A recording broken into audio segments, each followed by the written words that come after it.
Okay, happy listening sa ating lahat. Welcome, Sir John, sa ating panibagong episode na pinamagatan natin. Patungkol ito kasi sa pagiging spiritual father. Kasi si Paul, nakabukas na yata yun, sir. Sound. Ayun, no? Si Paul ay magmimistulang. Ay, ano ko na, no? In-spill ko na. Nakalagay naman sa Bible. Hindi, na siya ay spiritual father nung mga Corinthians. Pero syempre, sasabihin ng iba, uy, sabi ni Jesus, bawal daw yung tawaging father. Isa, lang naman to, essence. Okay. Hindi naman sa parang pinapanginoon mo yun. Yeah. Kasi minsan, yung iba, gustong patawag na tatay, itay, spiritually, pero namamanginoon. Ayun. Yung mga ganun nga. Nag-lord over. So, Yes. hindi naman ganun yung konteksto. Sir, background, ano ba yung nangyayari? Ito kasi, yung pag-uusap natin, itong ko sa pagpapastor na ito eh. Sa pagpapastor na ng tupa. Totoo. O nung mga tao sa simbahan. Totoo. Napakadami, sir, na metaphor o figure of speech o inihalin tulad. Si Paul ang mga tao sa Biblia sa pagpapastor. Yes. Katulad nung mga nakaraan nating nabanggit na naihalin tulad sa building. Di ba? Naihalin tulad sa farm. Ano pa ba? Naihalin tulad sa... Ang natatanda ko yung works na ihalin tulad sa gold, silver, and precious stone, tas wood, hay, and stubble. Actually, madaming meron pang ambassador. Yes. Di ba? Herald. Servant. Ayun. Di ba yung nakaraan? Parang servant yung term na ginamit eh. Di ba? Na napagkatiwalaan sa mystery ng Diyos. So sila yun. Pero hindi doon natatapos. No? Dito nga, pag-uusapan natin kung paano ba pagpastoran yung mga pasaway ng mga tao. Mahirap eh. Kasi kapag hindi naman pasaway, hindi mahirap. Oo. Di ba? Pero dahil may problema dito sa mga taga-Corinto, may mapupulo tayong aral. Yes. So na pattern dito. Yes. Sige, basahin natin sa 8 to 13. Nasa inyo na pala lahat ng kailangan nyo. With exclamation point yun, ha? Mayayaman na pala kayo. Tama ba ako? Nagahari na pala kayo. Pero kami, hindi. Well, sana nga mga hari na kayo para maghari rin kaming kasama nyo. Tingin ko, kaming mga apostles, ginawa kami ng Diyos na pinakakawawa sa lahat. Para kaming mga taong bibitayin para i-entertain ng buong mundo, ang mga angels at ang mga tao. Alang-alang kay Christ, mga loko-loko kami, pero matatalino kayo dahil kay Christ. Mahihina kami, pero malalakas kayo. Nilalait kami, pero pinupuri naman kayo. Hanggang ngayon, nagugutom kami at nauuhaw. Mukhang basahan ng mga damit, binubugbog at walang matirhan. Nagpapakahirap kami sa pagtatrabaho. Pag sinusumpa kami, binebless namin sila. Pag pinapahirapan kami, tinitiis namin. Pag iniinsulto kami, sinusuklian namin yun ng magagandang salita. Masahol pa kami sa basura na pinandidirihan ng lahat hanggang ngayon. Ang drama? Hindi, actually, sarcastic si Paul dito. Ganun ba? Sarcastic si Paul dito. Kasi sabi niya, sige, mga mayayaman na kayo. Para na kayo mga hari na naghahari nang wala kami. Para bang naghahari-harian kayo? Hindi naman. Parang pinakikita niya, sige, naghahari na kayo nang wala kami. Sige, mature kayo. Sige. Actually, mamaya, parang ganun nga. Parang ganun. Kasi meron silang... mature ba kayo? Parang ganun. Para bang meron silang wrong thinking and concept ko ano yung pagiging Christian. Yun. Ngayon, kumbaga, sarcastic yung dating dito ni Paul, hindi para hiyain sila. Sarcastic si Paul dito because gusto niyang gisingin sa ignorance yung mga Corinthians. Yung ignorance kasi, malaki ang damage sa tao pag ignorante ka eh. Kasi you are trying to live a life na according sa tingin mo or sa prinsipyo mo, pero hindi naman kasi talaga ganon. According to your perception, pero hindi naman kasi talaga ganon. So sa imbis na na-obey natin na maayos si God, hindi pala. Parang may ibang realidad. Wala siyang pinagkaiba doon sa yung sa church, doon sa Revelations, yung you think you're rich Oo nga. but actually you're poor. Oo. Yan. Tama, sir. So ngayon ito, pinakikita din dito na parang congrats na mayaman kayo. Pero kaming mga apostol, Kita mo. may hirap, kawawa. Yun. Parang sana May laman, sana nga mayaman na kayo para kami din is maka-join din sa inyo. Ngayon, ang problema kasi, instead na i-display ni God yung mga apostles as rich sa material Materially, or sa mundong ito, hindi kasi ganon yung pinili appealing. ni God. Kumbaga, appealing sa yun tao. yung appealing kasi sa tao eh. Pero mas pinili kasi ni God is maging based yung itsura. Parang mababa. Normal. Ganito yung isang example Meron do isang imahe sa Coliseo na kung saan yung Roman general is pinaparade niya kasama yung kanyang army, then yung mga spoils of war, tapos sa pangatlo yung mga yung mga tawag dito mga natalo, mga prisoners of war. Prisoners, yeah. Na i-condemn sa Coliseum. Sila yung pinaglalaban-laban sa Coliseum hanggang mamatay.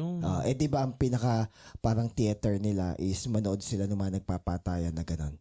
Ngayon, bago daw sila pumunta sa arena, yung mga gladiators na magpapatayan, sinasabi nila, Morituri salutamus. Ibig sabihin ng Morituri salutamus, we who will die salute you. So sarcastic ka na. Sinasaluduhan namin kayo, kaming mga mamamatay. So parang ganun yung sinasabi ni Paul na, sige, saludo kami sa inyo mga Corinthians. Mayaman kayo. The best kayo eh. Mature ka eh. Mature kayo eh. Mature ka, galing diba? kayo eh. Totoong Christian kayo eh. Yun. So, kumbaga, bakit umabot sa ganito si Paul? No. Kaya, ibig sabihin, seryoso ang nangyayari. Yes. At saka, dito. Aware si Paul sa mga nangyayari sa mga Corinthians. Hindi naman siya parang anga-anga din na parang nanjudge ng walang Yun din yung basic. Yun din yung mainam kung bakit dapat yung elders hindi naman aware sa bawat detalye ng buhay ng mga members, kundi they are aware dun sa level of maturity sana nung bawat brethren or bawat tupa sa church para alam din kung paano i-address yung mga issue. Kahit di naman nitty-gritty, no? Kahit hindi naman yung nitty-gritty. Kasi katulad niyan. Hindi, kaya nga pastor eh. Yun yung essence nun eh. Hindi kasi pastoring eh. Ang iniingatan lang natin yung mag-lord over yung pastor doon sa tao. Na para bang kulang na lang palitan ng pastor yung Diyos kasi ultimong yung details kailangan sabihin. Okay. Yun nga. Yun yung other extreme. Yun doon tayo nag-iingat. Pero sana at least yung pastor aware in some sa kabilang banda naman. In some part na matutulungan niyang i-address, i-encourage. Kasi yung discipleship, yes. Personal yun eh. Even i-correct and i-rebuke if needed. Personal yun eh. Mga decision ng tao, di ba? Na mali, na minsan hindi na, kaya nga sa mga ibang churches may mga Q&A eh. Kasi hindi naman lahat matatakel ng rekta sa isang pasadahang seminar. Yes. Di ba? Kaya may Q&A na, ito po ang sitwasyon ko. Bibilaukan case pa to yan. case. Di ba? May ganun eh. Ngayon, sabi dito is sarcastic si Paul. Yung image na pinakikita dito ng pagiging Christian ni Paul, taliwas sa iniisip na imahe ng mga Corinthians. May sila eh. Parang meron silang imahe ng Diyos o ng Kristiyano na hindi angkop sa totoong imahe talaga. Yes. Kasi Si Paul, humiliated, talagang persecuted. Yung ba ang Christian naghihirap? Parang ganun ba? Parang ganun. Yung ba ang Christian walang baro? Di ba sabi nga ni Leonard Ravenhill, dati yung Christianity is marred with poverty, persecution, and Martyrdom. prison. Pero ngayon daw, it is lavish with prosperity, personality, and popularity. Yan sabi nga ni Ravenhill. So parang nag-iba yung imahen. Yung Corinthian Christians, Parang ganun yung, yun yung gusto image. nilang. Which is hindi malayo sa mga nangyayari ngayon. Di ba, puro yung prosperity, puro breakthrough, puro mga ganyan yung mga keyword Oo. yung, Hindi na address yung sin. hindi na na-address. Ngayon, Para saan pa? ngayon may dalawang problema kasi yung mga Christians sa Corinth. Una, Bukod sa napakadami, may dalawa. O, sige. they are proud of their own spirituality. Okay. Nakarinig ka na ba ng tao na sasabihin is, Mature ako. nag-grow ako, basta mature ako kay Lord. Siguro kung Basta, parang gano'n. basta kung meron mo magsasabi na nag-grow tayo, siguro Hindi siguro tayo yung Hindi tamang taong mag-check. hindi sana tayo yung unang tao na magsasabi sa sarili natin. Kundi merong ibang tao na nagwi-witness na Mapapansin nila siya. tanda mo isang kwento ni Hindi Kuya. siya nagbubuhat ng bangko. Yes. Tanda mo yung may workout talaga si Kuya John na baguhin, ganyan, by the power of the Holy Spirit. Hanggang sa it take months daw na parang, hindi naman siya nagsisik na mapansin, pero syempre pag nagiging light ka, papansin. After months pa daw bago sinabi ng mga tao na parang may iba sa'yo. Parang dati ganito, ganyan. You see? mas Napavalidate tong iba. Parang ganito na-try ko to, intermittent eh. Hindi ko naman sinasabi sa iba na, kunwari sa iba, hindi naman alam nag-intermittent ako. Sabi gano'n, saan pumapayat ka?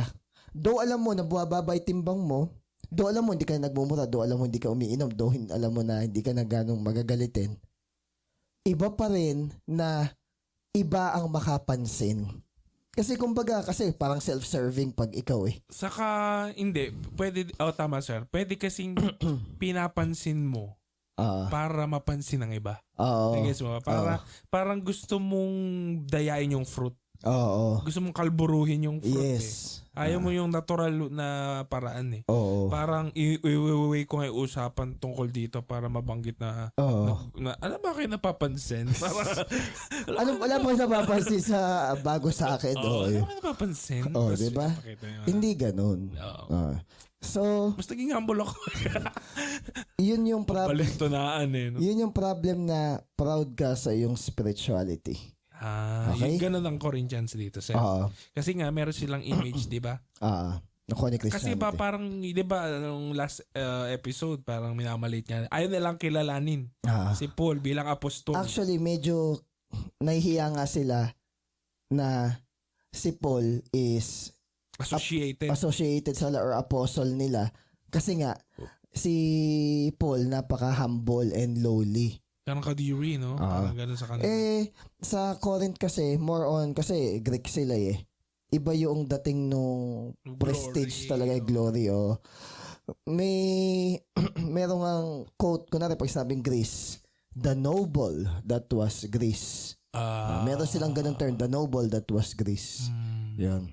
Yung isa naman, the glory that was Rome. Italy. Rome is Italy. Tapos Greek is Greece. Di ba sila magkaano?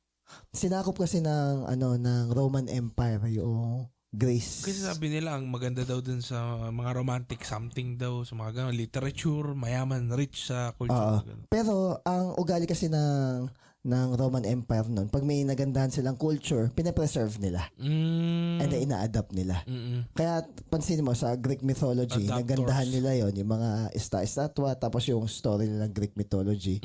Meron ding Roman mythology. Kaya may Jupiter, may Zeus. Ayun. Diba si Zeus yung sa Greek. Si Jupiter yung counterpart niya sa Roman. Doon ba hinango yung mga planeta natin? Yeah. Akala ko mas nauna yung planeta. Bago yun. Mas nauna sila. Nauna nag-exist syempre yung mga planeta. Pero yung name. Yung name. Hindi, nauna yung mga mga mist na yan. sa pagkakaalam ko. Nga ba? Hindi ako sure. Oo. Parang napaisip ako. Sige, wag na lang. Hindi ako sure. Yun na lang. Hindi Para, sidetrack lang naman. anyway, napaisip ako, baka nga may name na sila nun. Mars. Yun yung utang, pang-utang. Pero, Mars. I believe na una muna yung story bago yun. Kasi, yung Pluto, late na na-discover yun eh. Tsaka palang pinangalan na na tawag dito, Pluto eh. Tas Hades yung term nila. I'm not sure with that. Pero ang point ko lang is, ganun yung nobility at saka glory na inaano nila sa kanilang sarili. Ngayon dahil si Paul, ganun ang style, napaka-humble and lowly nga. Para bang, ito ba yung pastor natin o ito ba yung apostol na nag-handle sa atin? Di ba nga sa Corinth, parang baduy. di ba nga, ay kino-compare nga. Hindi ko bet. Oo, ikino-compare nga nila di ba kay Apollos. Si Apollos kasi ano daw charismatic. Makisig. Charismatic at saka talagang eloquent. Kung mayroon daw talagang pinaka magaling magsalita si Apollos. Ngayon, sabi dito, yung we are fools for Christ's sake. Para kaming mga baliw. But you are wise in Christ. So, pinakikita dito na sarcastically, tanga ako. Sige, tanga ako. Napaka-foolish ng mga Corinthians na sabihin na they are more spiritually privileged, blessed, pinagpala kaysa sa mga apostles. Kasi kung talagang sila is totoong mga Christians, merong mga persecutions kang may encounter. Hindi puro smooth sailing road. Puro saya na naghahanap ka ng kasiyahan sa buhay. Comfort. Yes. Minsan yun yung naging goal na lang ng Christian ngayon eh. Parang pahinga sa mundo. Parang naging ganun. Normal, di ba normal naman yun kahit di ka Christian? Parang kahit di ka Christian yun yung goal mo. Kaya anong pinagkaiba, no? Ayun nga, kaya yun, be not like the pagans. Ako, hindi naman ako against sa mga ganon-ganon. Pero kunwari, yung makilala ka na, yan yung lagi nagpo-post ng mga punta sa beach, punta sa sabihin natin sa bundok. O kaya punta siya yung lagi sa nagpo-post ng sana all, ganito. Sana hindi tayo makilala sa pagiging nature lover natin more than na God lover. Parang ang point doon is, again, walang masama doon sa ganon. Huwag lang sana ma-emphasize na yun yung mas may weight at mas obvious sa'yo. Parang sino si John? Siya yung traveler. Parang siya yung vlogger. Siya yung... Parang kung ikaw is Christian, gusto mo... Masakit yun. Insulto yun. Yes, actually, baka sabihin naman legalistic, hindi eh. Kasi maraming mga nauna sa atin na yun talaga ang goal na kung mamamatay man sila at sakaling magkakaroon ng glimpse na maalala ng tao kung sino sila, though hindi naman mahalaga kung maalala sila, is sabihin ng mga tao na bold na anak ng Diyos. Yung laging ang association ay pabalik sa Diyos. Yun. Sabihin naman iba, napaka super spiritual. Hindi. Yun yung normal. Supposedly. Saka nagbe-beach naman tayo, sir. Tsaka yun yung normal. Tsaka di ba lumibot ka lately sa Tarlac? Wala naman. Okay lang umabol ako sa Bible study nung time ko, kala ko hindi ko aabot. Okay lang yun. Wala namang doon. Basta wag lang yun. Puro yun lang. Tsaka alam mo yung feeling siguro na... yung percent niya, parang 90% ng feed ko, yun. Tapos, meron naman 10% kay God nag-tights ka lang. Okay. Nag-tights. Ganito, no? Insulto yun kung Christian ka talaga. Kung Christian ka talaga, hindi lang dapat insulto sa yun eh. Dapat masakit in part na, ba't nga ba ganun kasi? Na para mas nag-occupy ng time ko is, tsaka yung ba't ganito yung buhay ko. For where your treasure is. Minsan bulag na lang kasi minsan yung tao na hindi nila nare-realize na ang mas nag-occupy ng time nila is yung mundo kaysa yung Panginoon. Aaminin ko, masaya naman kasi talaga. Enjoyment, nakaka-refresh. Diba? Pero may hangganan kasi yun eh. Iba pa rin yung pahinga, kapayapaan na Bigay ng Diyos. Bigay ng Diyos. At the end of the day, mas mahalaga yung nakakatulog ka ng payapa at maayos na alam mo at peace ka kay God kaysa yung sa masarap lang yung lugar o yung higaan o yung pera na meron ka. Oo. Kaya ka nakakatulog. Pag nawala kasi yung mga bagay na yon, ano ka na? Yun yung hay. Oo, wood, hay, and stubble. Oo, di ba yun yung masusunog? Yes. Now, Yan. sabi dito, Si. ang description daw ng ministry ni Paul is about deprivation and humiliation. So, ibig sabihin, may mga dinedeny talaga si Paul. Kawawa nga si Paul Kaya pag sinasabi, Yung mga Corinthians, alang dinay-deny. may dinedeny din sila na dinedeny nila yung katotohanan na ganun yung statement. Hindi pero sa sarili self-denying. Walang- Disillusion kasi ang mga Corinthians. Sinasabi nila ganito sila, pero yung reality, hindi naman sila ganun. Kaya nire-rebuke sila dito ni Paul. Yan yung gusto kong i-emphasize yung pagiging self-deny. Kasi sanay tayong gawin lang yung trip natin Yes. Yung gusto natin gawin. Yes. Di ba sanay tayo? Parang hindi ko Yes. feel gawin Ay, ayoko, hindi nga ako yun Di ba? May ganun. Yes. Pero kailangan as a Christian, mag-ooperate tayo sa self-denial na kahit hindi ko gusto, wala ako sa mood, wala sa timing, Hindi ko personality. hindi ko personalidad, hindi ako yon childhood ko, ganito.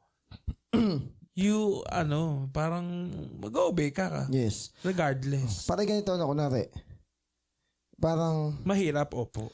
yung kunwari nanlalambot ka, sakit yung likod mo, ganyan. Eto, paos. Tapos magtuturo ka. Parang gusto mo umabsent.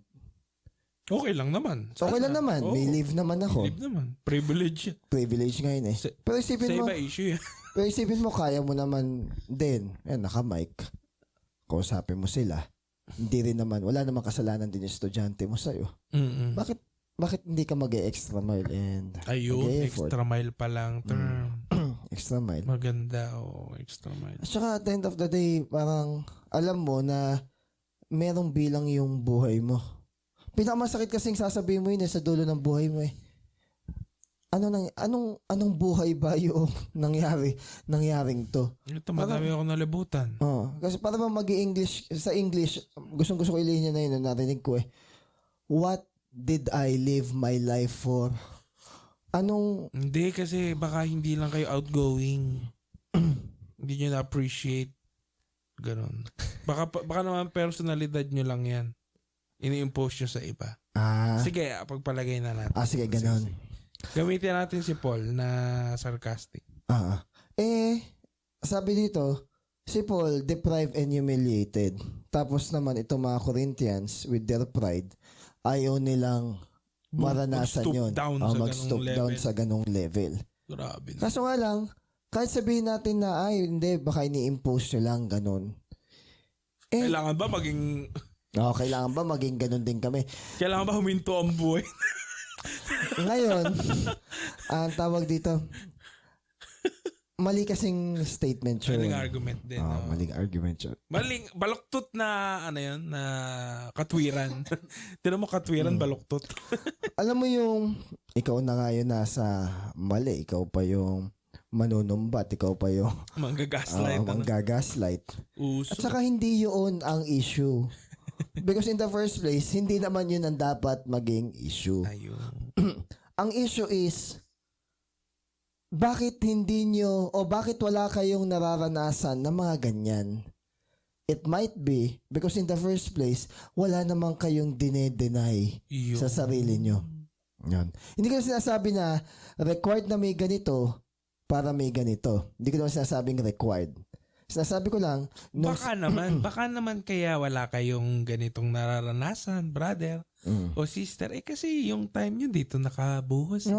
Or yung energy nyo dito. Baka lang naman. Baka kaya din hindi natin naiintindihan yung ibang mga tao sa hardships nila sa ministry tsaka sa pagbabahagi ng salita ng Diyos, even sa pagko-correct.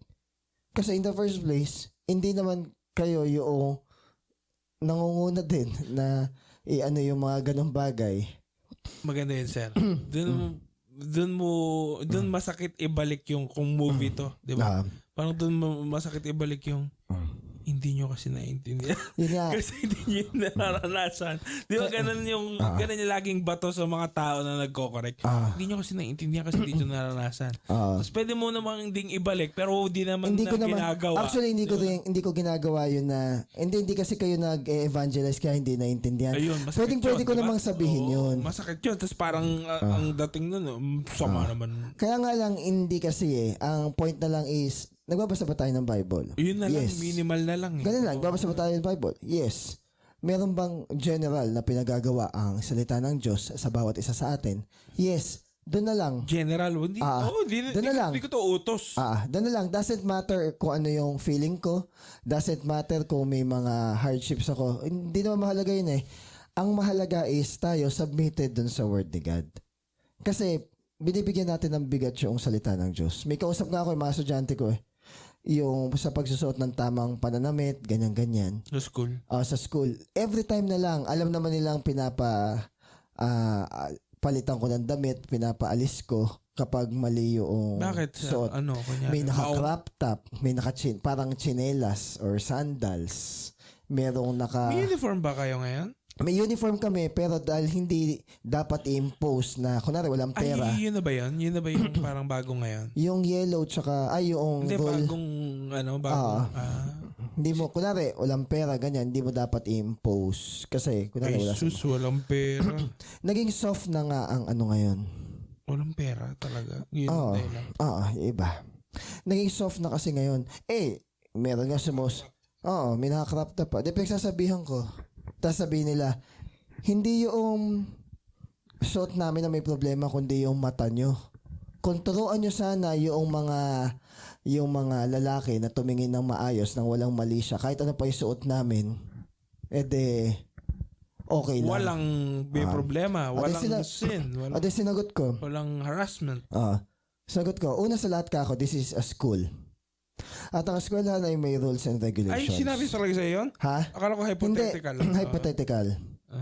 Pero may nababasa kasi ko, lalo na sa mga feminists, sa mga Facebook. Okay. Ngayon, ino-open namin yun sa klase kasi topic namin, world religion. Tama. Kasi may mga philosophy and mga... Ism Ngayon, sabi kong ganun, pag ganyan yung argument nyo sa akin, sasabihin ko sa inyo is, that is wrong. Why? Una sa lahat, nasa eskwelahan kayo. Sa premise ng school. May rules and regulations dito. So, the moment na nag-enroll kayo dito, pumasok kayo dito, para nyo na rin sinabi na kami ay nagpapasakop sa kung ano ang rules and regulations nandito. Now, kasama yun. Yes, kasama yun. Kasi this is an academic institution. Ngayon, parang yun yung mga binibili natin na mayroong agreement. Tapos I read. Then hindi binabasa. Yung EULA, End User License Agreement. Ngayon, kunwari, ayaw mo. Tapos sabihin mo, bakit sa ganito, ganyang school, ganito.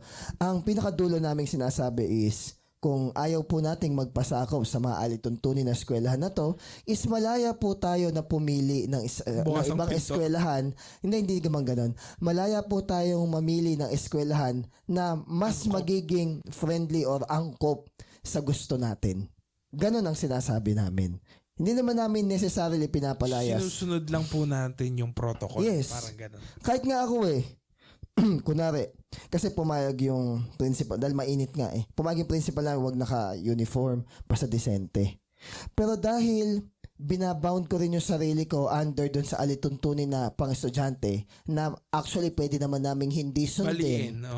Pwede naman namin hindi sundin kasi alituntunin na estudyante, para maging example lang ako, kunwari hindi ako naka-uniform, magsuot ka ng departmental shirt ng NES, pwedeng ng UMS, ng TBL, ng STEM, ganyan. Or, naka-white ka. Or, kung hindi man pure white, at least dominant is puti. Okay. Yun, parang ganun lang yung instruction. Huwag kang magka-crop top, huwag kang magchichinelas or sandals, basta open sole. Huwag kang nakasando. So kahit ako, kailangan kong sumunod doon kasi humaharap ako sa bata na ako mismo mag-i-example. Tama. Meron pa habang nagdi-discuss ako, nakatanggal yung sapatos mga nakamedyas na nakataas pa yung paa Sabi ko, nakita niyo na ba ako nagturo nakamedyas lang tapos nag-iikot dito? Hindi sir. balik nyo na. Kasi, paano ba? Kailangan ma-personify. Marami nang naging teacher yung mga estudyante. Hindi teacher ang kailangan nila, example. So, kumbaga... maganda yan. Yung susunod eh. So, kumbaga, ito sinasabi ni Paul dito, marami na kayong konsepto ng pagiging Kristiyano. Pero ito ang totoong example. Parang sinasabi na ito ang totoong mukha ng Christianity. Buti pa kayo, okay yung buhay nyo. Pero ito, naghihirap siya. Kawawa naman. Ngayon, ang problema pa, mahal kasi ng Corinth yung wisdom ng mundo. Kaya hindi nila na masyado nang unahan minsan yung wisdom ni God. Worldly wisdom? Yes. So, akala nila pag yung tao humble, akala nila pag yung tao is meek, akala nila mahina. Ay, hindi tayo kaya ipagtanggol yung apostol na to. Tingnan mo, kahina. So parang ang baba ng tingin nila kay Paul. Hindi nila alam, humble lang talaga si Paul. Tapos may binanggit pa dito kami ay parang mga dumi, scum, filth ng mundong ito. Salot. Actually, sa mga lumang kwento, merong mga nangyayari na kunwari, may mga nangyayaring trahedya. Ang inaalay nila ay mga salot. Salot ng lipunan. Sir. Kunyari yung sa mga witch dati, di ba? Yun yung kinukunin nila ng witch. Di ba nga kahit yung mga conspiracy ng mga experiment sa tao, di ba kinukuha nila yung mga prisoner? Yun. So parang sinasabi sinasabi ni Paul dito, naging para kaming mga salot ng lipunan para sa inyo. Why? Kasi namumuhay sila oblivious na ito pala ang tunay na muka ng pagiging talagang tapat na tagasunod sa Diyos. Hindi ko sinasabi na required na ganun. Ang point lang is merong ganun. Tapos hindi man lang nila matulungan si Paul. Ang yaman niya. Oo. Tapos minamaliit pa. Ang problema din sa tao, gusto nila is middle road. Middle road, yung chill lang, sakto lang. Comfort. May konting popularity, may konting reputation, pero gusto pa rin natin yung blessing and anointing ni God. Gusto daw natin yung power ni God nang ayaw natin na bayaran kung ano yung cost. Hindi pwede yun. Hindi pwede na gusto natin yung crown, pero ayaw natin yung cross. Hindi pwede na gusto natin glory, pero ayaw natin yung guts and suffering. So, basically, sinasabi lang ni Paul dito, kung gusto mo ma-develop as a Christian, may mga ide-deny ka, may mga sacrifice ka. Para atleta lang yan Di ba, mga atleta, kain tayo na ganito, ganyan. Lalo na pagpapalapit na yung laban. Talagang strict ang diet ng mga atleta, strict yung training, strict yung kanilang pagtulog, paggising. Ganun daw. Hindi pa kumakain yun. Para maayos sa weigh-in Yung kay Pacquiao nga lang, di ba? So yun lang naman, yung sa verse na yun. Saan ba tayo? Kasi dalawang group na lang naman 14 to 17 yung next. Sinasabi ko to sa inyo, hindi para mapahiya kayo. Okay. Kundi para turuan. Kasi mahal ko kayong mga anak ko. Hanggang saan na? 17. Kasi kahit 10,000 pa ang nagtuturo sa inyo tungkol kay Jesus, isa lang ang tatay nyo. Ako yun. Naging tatay nyo ako nung naging united kayo kay Christ Jesus. Kasi ako ang nag-share sa inyo ng magandang balita. Kaya pakiusap. Gayahin nyo ang example ko. Dahil dito, papapuntahin ko sa inyo si Timothy, ang mahal at tapat kong anak sa Panginoon. I-remind niya kayo tungkol sa mga prinsipyong sinusunod ko bilang disciple ni Christ. Tinuturo ko din ang mga ito sa lahat ng mga churches. Okay. So kumbaga, anong motibo? Yung sarcasm dito ni Paul, hindi para hiyain sila, kundi para balaan sila na pwede silang i-destroy kasi ng pride nila. To warn you. Oo. Yun sa English. To warn you. Binabalaan sila. Kasi baka lamunin sila ng pride nila, disillusion sila na okay sila, pero hindi naman. Ang gising ito. Remember the 5 out of the 7 churches sa Revelations? Yes. Diba? Meron silang disillusions sa kanilang mga sarili. You think you're ganito, but you're ganyan. Oo. Na inaas. You ought you're ganito, but you're ganyan. Na kinocall si God na sila ni God na mag-repent. Oh. So let us be careful on that. Okay. Ngayon, may binanggit dito, instructor and then father. Yung instructor, tandaan natin, meron talaga silang authority. Okay. Authority. Instructor may authority, kahit sa school eh. Kaya nga nagtataka ako ngayon kapag yung mga magulang kasi na mas kinakampihan pa yung anak nila kaysa sa teacher. Pero panahon natin, hindi naman ganun. Ayun, panahon natin, kakampi nung magulang natin yung teacher eh. Sige lang man. Paluin mo yan. Ngayon, ang uso ngayon ay hindi po ganyan yung anak ko sa bahay. Hindi ko po alam na ganyan po siya. Ayun naman po pala. Ito po yung kabilang side. Baka po iba siya dito. Oo. Diba? Kaso minsan ang nagiging problem kasi sa teacher, kaya kampihan ng magulang. Ganun. When in fact, ang dami kasing tinanggal eh. Bawal mag-discipline. Kasi parang dapat laging positive reinforcement. Minsan, medyo lumalayo na siya sa reinforcement na tinuturo ng Bible. Bawal na minsan yung corporal punishment sa education system natin. Ano tingin mo dun?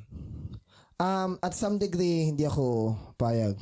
At some degree. Kasi may abuse din eh. Lalo na, Pero, naniniwala naman ako, meron naman kasi na talagang abuse na sa part ng teacher na, makahampas na lang na lumalatay na nagka-brain damage na.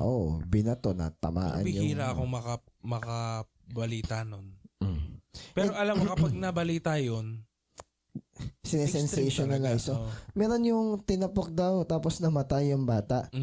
Ako doubtful ako dun eh. Parang may meningitis ata yung bata eh. So parang ginawa na lang dahil. Na lang.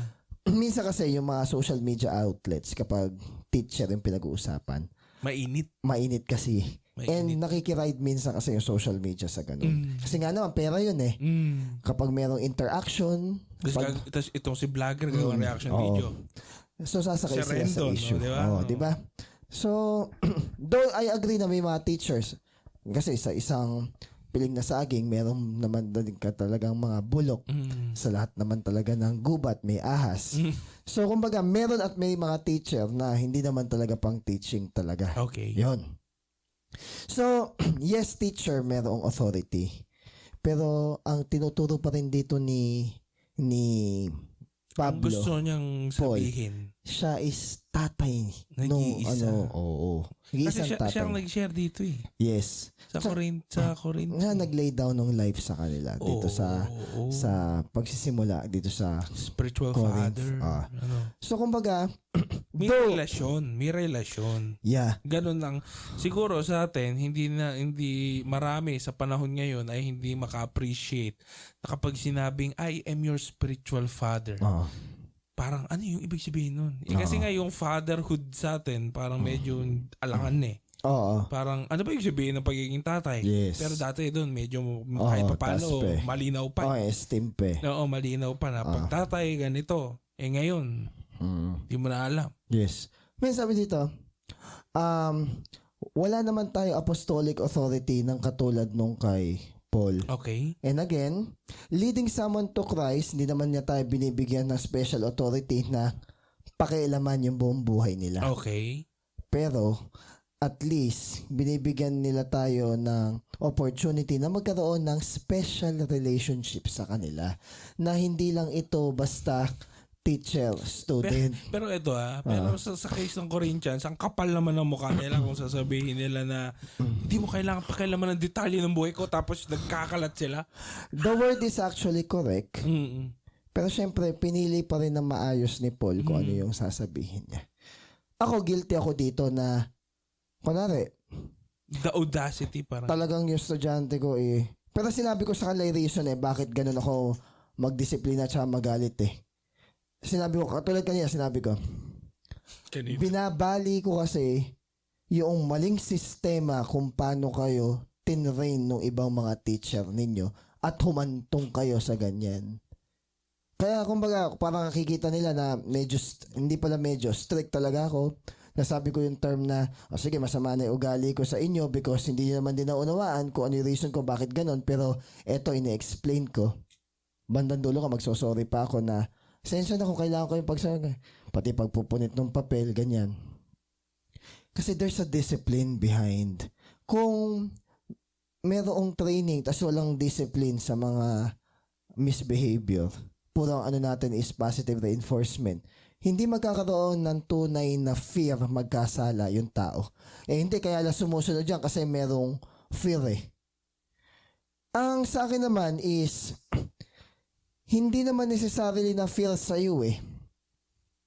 Ang gusto i-train sa kanila is fear gumawa ng mali. Fear magkasala.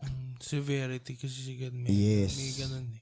Sa bagay, kung wala namang fear of the Lord, paano nila maintindihan yung Ang galing ng tao, sir. Ang galing ng taong mangharap ng loophole. Biruin mo, babawalin mo ng mali. Alam mo, mali yan eh.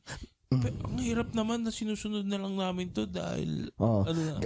Ano pa yung research na on this research na nagsishrink daw yung ganito sa utak, blah blah blah, ganyan. Okay, fine. Sige, tatanggapin ko naman research. Sige, fine. Yun nga eh. Dami ebas. Sa dami ng research natin, meron pa ring may hirap, meron pa ring may sakit, meron pa ring corruption, meron pa ring, di ba? Sa dami ng matatalino sa atin, sa dami na ng mga doktor, sa dami na ng mga magagaling na mag-innovate ng bagong idea and philosophy, nandun pa rin yung mga kasalanan. Kala ko ba?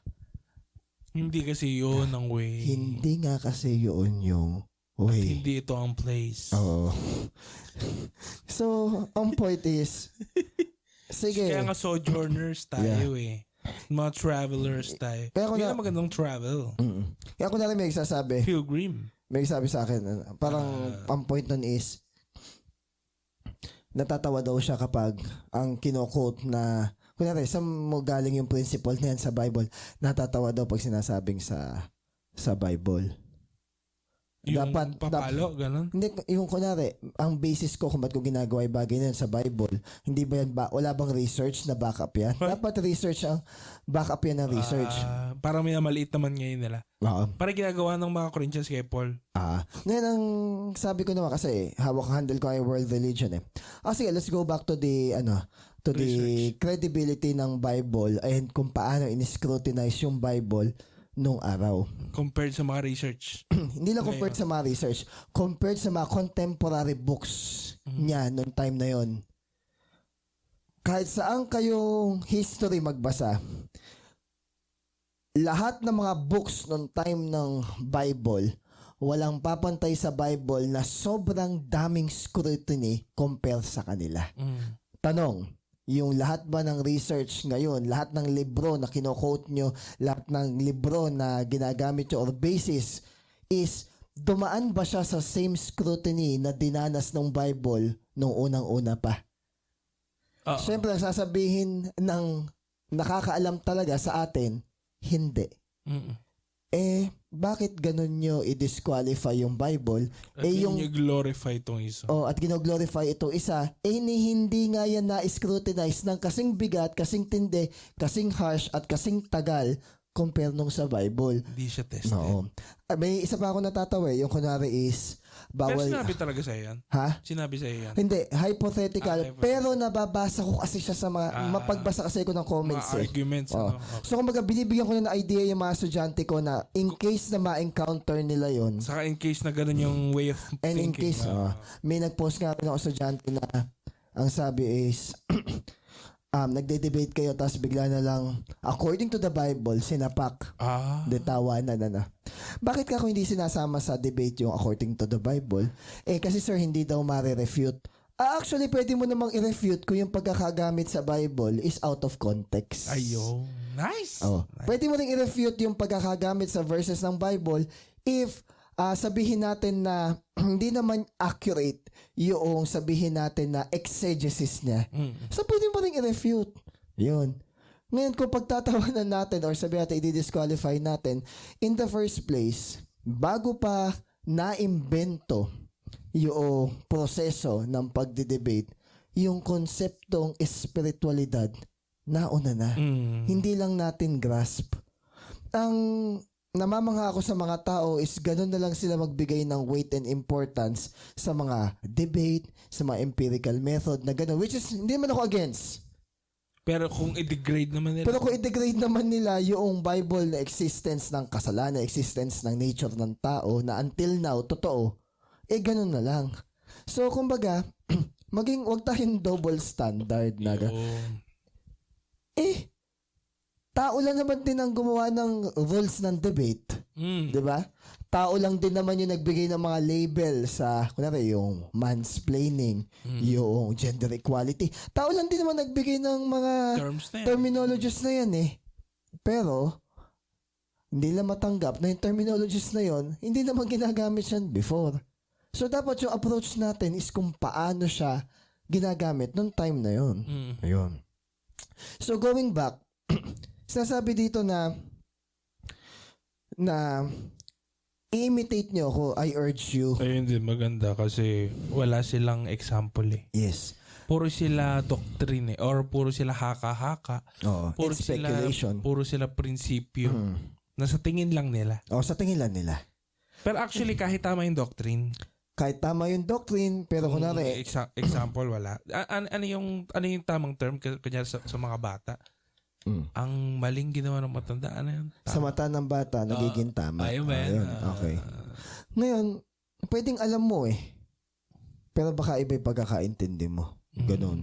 Pwedeng alam mo, pero mali execution. Pwedeng alam mo, pero hindi mo masyadong pinaniniwala kasi wala ka nakikita na tao na talaga nag-o-obey sa ganung bagay. Kunyari, no parking ba talaga dito? Ba't may nakapark? Kunwari, nagpark ka. Ayun. So kunwari, sa church, bakit wala kang gano'n naririnig na pinag-uusapan na dinidil yung adultery or masturbation or yung homosexuality, mga gano'n? Bakit hindi gano'n na pag-uusapan minsan yung mga gano'ng bagay? It might be, sabi ni Zach Punin, it might be because there is no strong victory over dun sa mga majority ng tao dun. Para hindi na lang magpanting tenga. Oo. So, kumbaga naghahanap ng example yung mga tao. And ito nga, sasabi niya ni Paul, siya yung, indirectly sasabi niya, siya yung example. Ito maganda, sir eh. Kasi parang, sige, sundin niyo ako. Sabi ni Paul, sundin niyo ako. Kasi bilang example. At dahil dyan, papadala ko si Timothy. Hindi ba parang inisabi daw ng iba, parang bakit naman ganun? Bakit yung ibang tayo papadala mo? Ako, dapat ikaw mismo sa sarili mo example. Ito yung maganda. Kasi sa pagiging spiritual father ni Paul kay Timothy, kaya niyang sabihin na kapag si Timothy nandyan, para na rin akong nandun. Oo. Tsaka pangalawa, well-trained ko yan. Tsaka pangalawa, makikita nila na kung sila is mag-o-obey, ganyan ang mangyari sa inyo. Na kahit bata is magiging mature. Pero nilagyan ng konting backup ni Paul yan eh. Sinabihan niya si Timothy, sinabihan din ni church. Sabi niya kay Timothy, do not let anyone look down on you because you are young. Pero ipakita mo sila na isa kang example. Mukhang yun yung background nun ah. Example na naman. Pero sinabihan din ni church na i-receive niyo naman si Timothy ng maayos, di ba? So, ang point nun, parehas niyang pinagsabihan.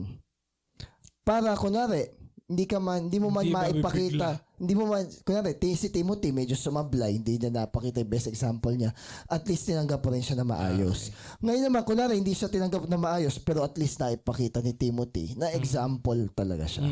So, in short, ang dating kasi sa mga Corinthians, nung sinabing, I urge you, imitate me, medyo nakakatakot sa kanila. Mag-give up namin to, may hirapan din kami. So, parang ang dating sa mga taga-Corinth, magdi-deny kami. Oo.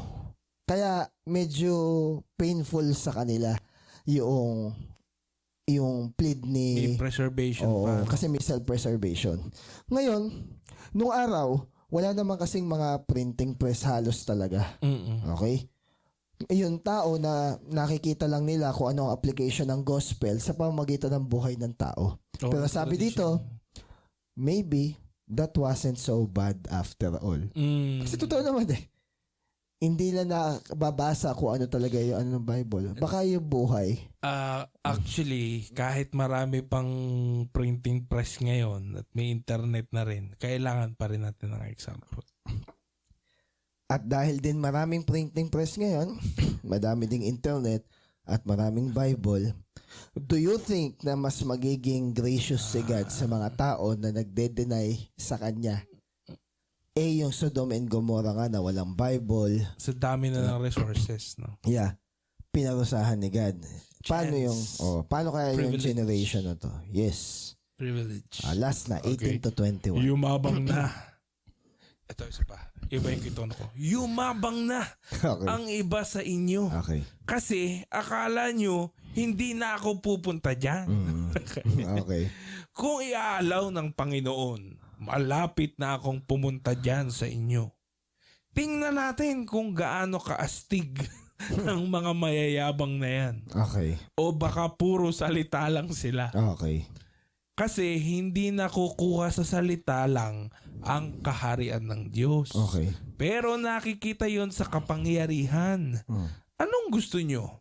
Dadating ako dyan na may pamalo? O ipapakita ko sa inyo ang pagmamahal at pagiging gentle? Okay. Now, Disiplina. ang problema din kasi din ng mga Corinthians dito, yung iba. Yumabang kasi sila kasi feeling nila takot pumunta si Paul. Parang hindi sila kaya ni Paul, ganun. Hindi naman ganun. So ngayon, dahil feeling nila takot si Paul sa kanila, parang kakaroon ng pride yung puso nila na... Hindi man ako, wala namang kayang gawin sa kanya eh. Oo. Parang ganito lang sa school. Mag-monitor lang naman yan eh. Hindi naman magme-memo lang naman yan eh. Hindi naman tayo kayang isumbong eh. So mayabang sila kaya hindi sila sumusunod. Katulad kanina may nagre-reklamo. Dapat kasi ganito, ganyan, computerized. Hindi sinusulat-sulat pa ng kamay. Okay. Ngayon, sumagot ako. Sir, pag po may mga ganyan, diretso kayo sa admin, sabihin nyo sa admin. Sabihin ko ganyan, pero hindi naman niya sasabihin. Maraming ganon sa opisina. Okay. Yung mga reklamo. Maraming ebas.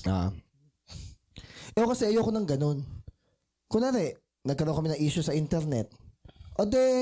Sa imbis na madami ka sasabihin sa admin, punta ka sa admin, sabihin mo yung concern mo. Yup. Nung una kasi akala kasi nung mga ka-faculty ko, pro-admin ako na sip-sip. Sabi ko ngayon, hindi ako pro-admin. Pro-solution lang ako. Hindi, kung may problema, paano ma-address yan? Di puntahan mo yung admin kung sa tingin mo yung admin yung makakasagot. Kasi mag-vent ka. Yeah. Tapos madadamay yung iba. Gusto mo kasing makakuha ng kakampi. Nang simpat siya, gusto mo merong makigalit. Umuo nga. Gusto mo, parang ito mo na yung rally. Oo. Galit ako. Magalit din kayo. Oo. Pupuntahan ko.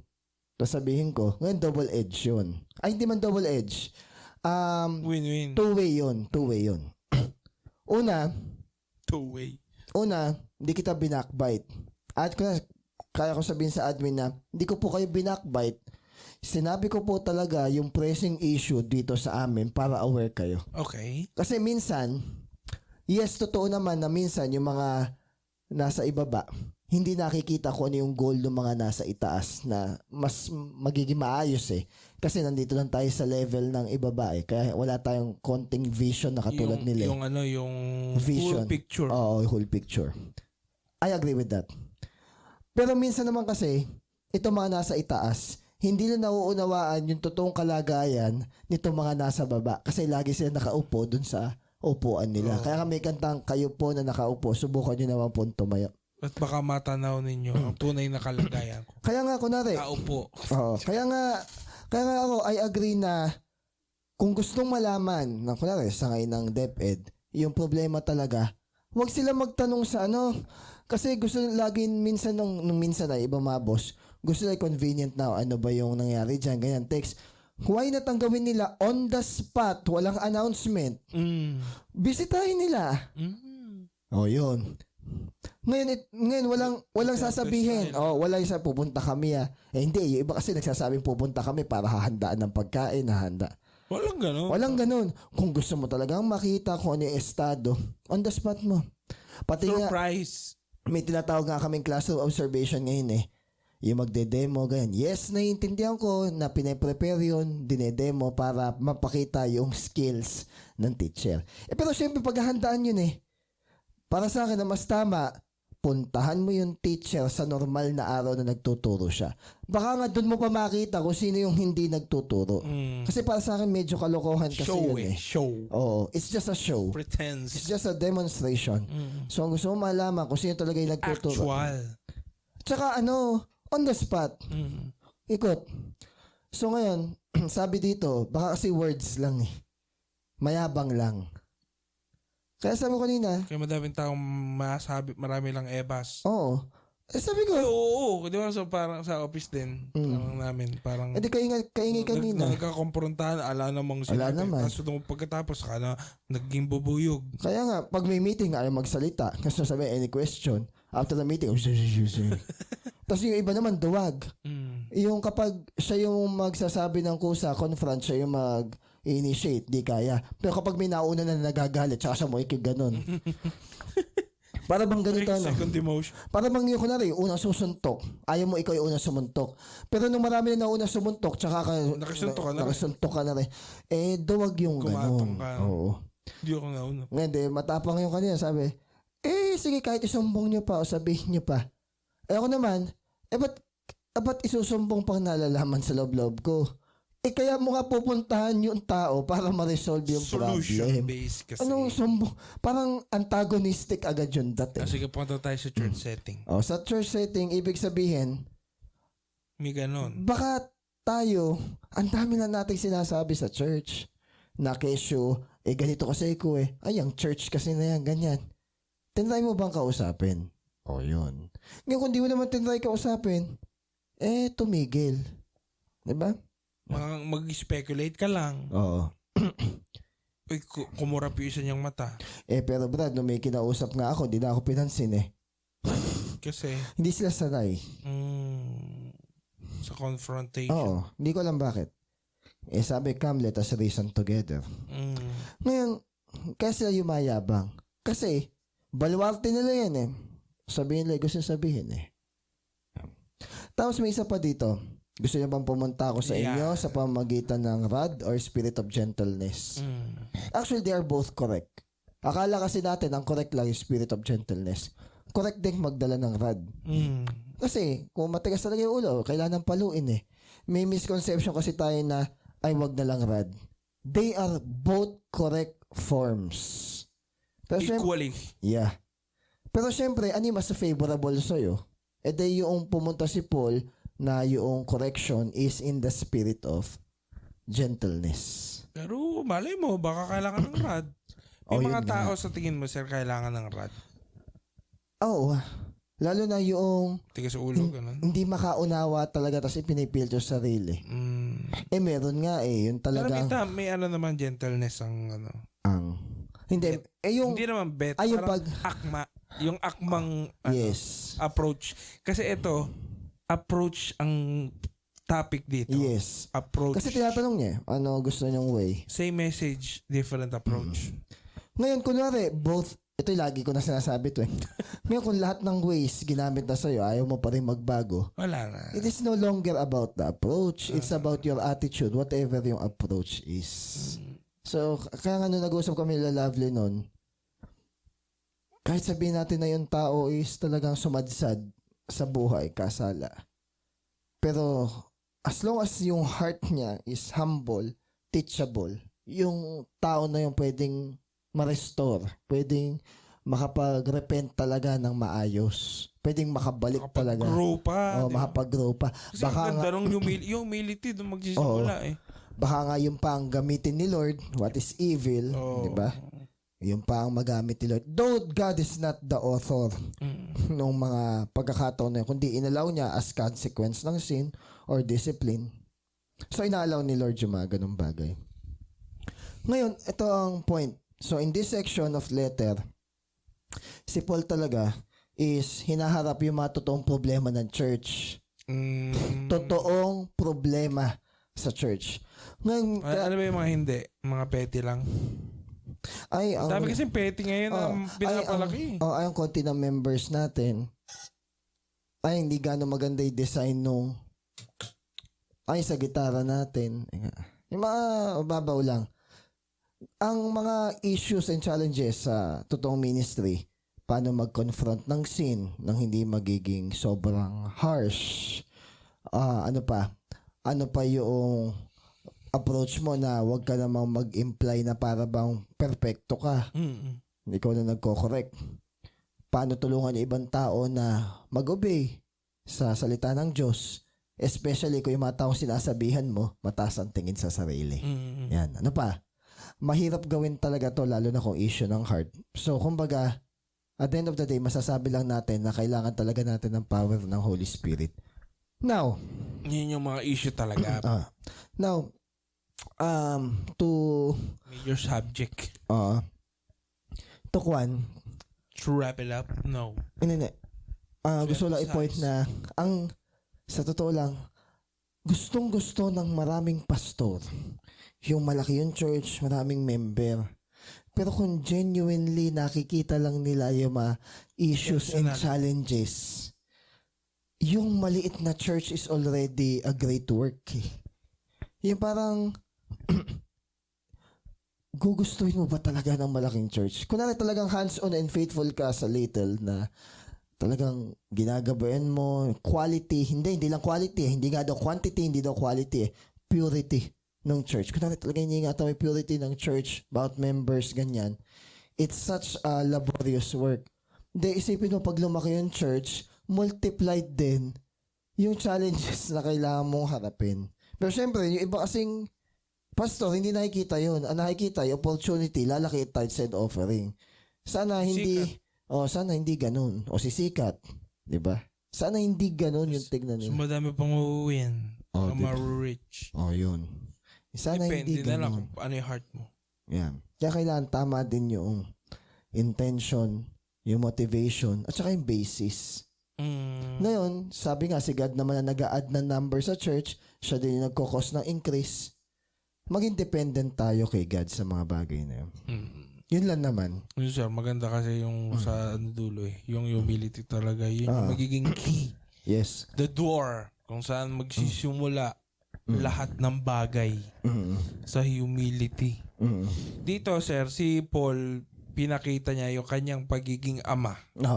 Dito sa mga taong Corinthians, sa mga yun nga, tao sa Corinto na hindi sila ligtas sa disiplina. Yes. Ayun. Na parte ng pagmamahal bilang isang ama, physically nga or yung biologically, yung pagdidisiplina. Yes. Hindi natin sila pwedeng paghiwalay na disiplina ako kasi hindi ako mahal. Pero dati siguro nung bata tayo, akala natin ganun. Pero pag nagkana kayo, pagtandaan nyo, malalaman dyan. Pero minsan kahit na nung tumanda na tayo, naintindihan na natin na kailangan pala ng disiplina. Na sa panahon nga ngayon, sir, na unti-unti itong nawawala at napapalitan ng pangalan at nadidemonize. Ang nangyari, humina ngayon tayo sa intolerance na sa mga ganong konting hirap, konting pagalit, konting, ito yung maganda. Ang sabi kasi dito ni John MacArthur is ina-admonish. Okay. Yeah. At ang ibig sabihin daw ng admonish is to encourage? Gusto is to criticize. Okay. Paano ba? To criticize someone para magkaroon ng change. Okay. Yun pala yung admonish. Okay. Lovingly criticizing someone. Hindi kasi ang warning niya, hindi ko to para hiyain kayo. Di ba? Hindi para warningan kayo. Para mag-inspire ng change. Kaya siya kinikriticize. Yes. At hindi daw yun masama. Okay. Nadidemonize lang talaga kasi ayaw natin ni Miss Minchin. Di ba? Laging siya yung kontrabida. Pero may background stories. Ginagawa yung... Di ba may mga ganun? Minsan yung maamong tupa. Yan. Di ba? Yun ang mga sinasabi sa Biblia. Mag-ingat kayo na sila'y parang mga maamong tupa. Pero sa loob mga ravenous wolves. Pero again, kahit ako din admitted sa mga ganong bagay na we have to be slow Gentle to pa speak, slow to anger. Ang ibig sabihin quick to daw listen. ng slow to speak, yung hindi naman yung hindi naman yung ganon. Parang hindi ka Hindi ka rush na hindi ka mag-jump. mabilis mag ng judgment. Yun naman nga talaga. Hindi ka impulsive. Yes. So mga ganon. Quick to listen. You listen to understand. Not to reply. Tama naman yun eh. Tama yun. Tama, kaso nga lang nagiging cliche kapag wala nakikitang pagbabago sa ating buhay. Pero yun din yung example din kasi. So ngayon nga, tayo bilang mga Christian or sinasabi natin Christian tayo, sikapin natin na maging example tayo, na imitate natin. Si Paul, ano ba yung parang pinaka-specific na pwede nating i-imitate dito kay Paul? Yung nagde-deny ng sarili. Tsaka willing siyang mag-suffer. Willing siyang mauna. Yes. Parang, sige, mali na nga lang ako. Parang gano'n. Ngayon, dahil baka naman pag nadinig nyo to, ay gano'n ba? Sige, kailangan pala gano'n ang treatment nila sa atin. Mauna ka nga. Hindi gano'n. Ikaw mismo. Ikaw mismo. Gano'n. So, kailangan magkaroon tayo ng heart na humble. Sige, magde-deny ako kahit hindi ko to gusto. Yes. Hindi ko pa timing o hindi pa tama yung heart ko. Okay. Di naman kasi yung mangyayari matatama yung heart Hindi nga mo talaga. On its own. Parang, we have to work it out. Parang, kaya nga I beat my body and make it my slave. Di ba? Kaya nga, oh soul, yes. why are you weary? Di ba? Tsaka, it is an insanity to think na yung paulit-ulit nating ginagawa will arrive to a different result. Einstein. Kaya it's very important na may mga bagay tayong hindi ginagawa dati na talagang de-deny natin yung sarili natin, gawin natin. Baka sakali na magkaroon ng different result. To change the output, you have to change input. Ako sa'yo. Sige, yun lang guys. Thank you. Thank you for Tama God. naman, diba? Tama na.